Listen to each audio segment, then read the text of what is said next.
ধরে নিই আপনি একটা এক্সেল শিটে কাজ করছেন এবং সেখানে কিছু লেখার মধ্যে অনেক অপ্রয়োজনীয় স্পেস রয়েছে। এখন আপনি চান লেখাটার মধ্যে যত ফাঁকা জায়গা আছে সেগুলো মুছে দিয়ে একটি সুন্দর ও পরিষ্কার টেক্সট বানাতে। তাহলে আপনি ব্যবহার করতে পারেন ট্রিম ফাংশন। চলুন দেখি কিভাবে ট্রিম ফাংশন ব্যবহার করতে হবে। প্রথমে আপনি সেই সেলে যান যেখানে ফলাফল রাখতে চান। তারপর টাইপ করুন ট্রিম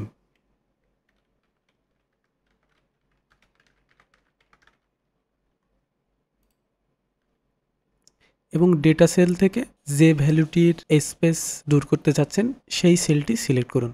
তারপর অটোমেটিক্যালি দেখবেন আপনার ফাঁকা জায়গাগুলো রিমুভ হয়ে গিয়েছে।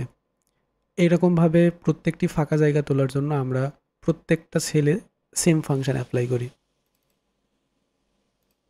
এখন আপনি সহজে বড় ডেটা সেটেও ট্রিম ফাংশন ব্যবহার করে সকল লেখাকে পরিষ্কার করতে পারবেন। ট্রিম ফাংশন ছোট হলেও এক্সেলে কাজের গতি বাড়াতে এর গুরুত্ব অনেক বেশি।